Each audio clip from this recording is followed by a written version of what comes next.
Hello বন্ধুরা, এখন আমি ওয়ার্ড 2 এর টিজার নিয়ে কথা বলবো। তো জুনিয়র এনটিআর আজকে জন্মদিন। তার জন্মদিন প্রথমে তো তাকে হ্যাপি বার্থডে জুনিয়র এনটিআর, এবং তার জন্মদিন উপলক্ষে বিশেষ করে তার জন্য একটা আলাদা করে টিজার ডিজাইন করা হয়েছে। শুধুমাত্র তারই টিজার না, এখানে বাকিরাও রয়েছে, এবং সেখানে ঋত্বিক হোক জুনিয়র এনটিআর তাদের যে ক্ল্যাশ হতে চলেছে সেটা যে কী লেভেলে হতে চলেছে সেটাই টিজারের মধ্যে বোঝা যাচ্ছে। কিয়ারাকে দেখা যাচ্ছে এবং HOT আগুন, সেটা তো পরিষ্কার মনে হচ্ছে, যেটা ওয়ারএফ এর প্রত্যেক নায়িকার জন্য হয়ে থাকে, সেটাই হচ্ছে। বাট হ্যাঁ, এবার দেখা মেন বিষয় হলো এখানে টিজারটা কেমন হলো এবং জুনিয়র এনটিআর ঋত্বিক তাদেরকে কেমন লাগছে। এক কথায় ফাড়ু লাগছে। টিজারের মধ্যে খামতি কী কী জিনিস রয়েছে, মেন কথা ভিএফএক্স এ কিছু জায়গায় সমস্যা রয়েছে, যেটা পরিষ্কার বোঝা যাচ্ছে। ওয়ারএফ যেহেতু ওয়ারএফ স্টুডিওতেই বানায়, তো তাদের ভিএফএক্স কোয়ালিটি, অন্যান্য ভিএফএক্স কোয়ালিটি ইন্ডিয়াতে যেইগুলো রয়েছে, রেড চিলিস তো ছেড়েই দিন, অন্যান্য জায়গার তুলনাও খুব একটা বেশি ভালো হয় না, যেটা সব থেকে বড় প্রমাণ পাঠানোর সময় পাওয়া গেছিলো। তারপর তো টাইগার 3 আসলো, তারপরে এটাও আসছে। এবং অয়ন মুখার্জি যে এতদিন এরকম ধরনের সিনেমা বানাতো, ইয়া জাবানি হ্যায় দিওয়ানি, এরকম টাইপের সিনেমা বানাতো। ব্রহ্মাস্ত্র একটা এক্সপেরিমেন্টাল আলাদা ব্যাপার, বাট তবুও তার মধ্যে ওই ইয়ে জাবানি হ্যায় দিওয়ানির মতো কোন ব্যাপারে ছিল। এটা কিন্তু পুরোপুরি হার্ড করে একটা মানে অ্যাকশন, স্পাই অ্যাকশন থ্রিলার। তো সেখানে সে কিরম করবে সেটা নিয়ে অনেক ডাউট ছিল। টিজার অনুযায়ী অয়ন মুখার্জির তুলনায় কিন্তু এটা অনেক বেশি বেটার লাগছে। এবার মেন কথা হলো সিনেমার গল্পে কি থাকতে পারে, যেটার একটা আইডিয়া। ঋত্বিক রোশন যে অলরেডি তাকে সবাই খুঁজে বেড়াচ্ছে, তার রকে কি ছাড়তে সে বাধ্য হয়েছে, এবং জুনিয়র এনটিআর তার পেছনে লেগে রয়েছে, এবং জুনিয়র এনটিআর নিজস্ব কী উদ্দেশ্য আছে যার জন্য সে ঋত্বিকের পেছনে লেগে রয়েছে।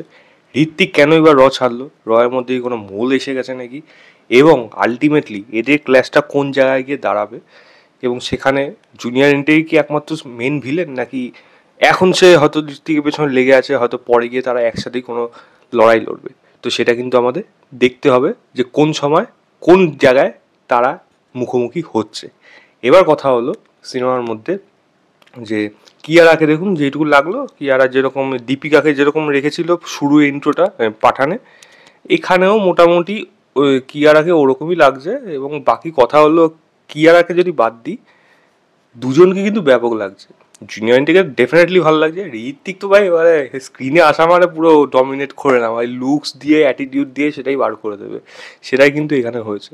আমার কিন্তু ওভারঅল টিজার অনুযায়ী সেটা দেখতে বেশ ভালো লাগলো। অ্যাকশন যে সমস্ত মানে আকাশ পাতাল জল সব জায়গায় রয়েছে অ্যাকশন, সেগুলো পরিষ্কার বোঝা যাচ্ছে, এবং সেগুলোকে বেশ ভালোভাবে ডিজাইন হয়ে শ্যুট করা হয়েছে, বিভিন্ন জায়গায় শ্যুট করা আছে। সব প্রিমিয়ামনেস কিন্তু কাজটার মধ্যে পাওয়া যাচ্ছে। অ্যাকশানও দেখতে ভালো লাগছে, কাটানা নিয়ে যেরকম লড়াই হচ্ছে জাপানিজ টেম্পলের মধ্যে, সেগুলো কিন্তু জুনিয়র এন্টারের যে যে জায়গাগুলোতে আসছে সেখানে অ্যাকশন করতে, প্রত্যেক জায়গা কিন্তু দেখতে ভালো লাগছে। এবার দেখার বিষয় হলো এই সিনেমাটার ট্রেলার কবে আসে এবং সেটা কীরকম হয়, এবং বাকি গল্পের ব্যাপারে কী কী আইডিয়া পাওয়া যায়, এবং জিম তার কি ক্যামিও থাকতে পারে, কারণ আমার মনে হচ্ছে একটা হলেও থাকবে একটা সিন। তো দেখা যাক সেটা কীরকম হয়, এ আবার জিমের ভাই না হয় এটাই একটা চিন্তা। যাই হোক, সেটা পরের কথা। যাই হোক, আপনারা এটা টিজারের লিঙ্কটা আমি দিয়ে রাখছি ডেসক্রিপশনে। আমার কিন্তু ওভারঅল দেখে বেশ ভালোই লাগছে, টিজারটা দেখে এক্সাইটমেন্ট কিন্তু লাগছে। এবার দেখা যাক সেটা কীরকম, এটাই জাস্ট বলা। লিঙ্কটা দিয়ে রাখলাম ডেসক্রিপশনে, অবশ্যই গিয়ে চেক করবেন, চেক করে জানাবেন আপনাদের কেমন লাগছে। তো এই ছিল আমার overall teaser reaction of War 2। ভিডিওটা ভালো লাগলে লাইক শেয়ার, চ্যানেলটাকে অবশ্যই সাবস্ক্রাইব করে দেবেন। বাই।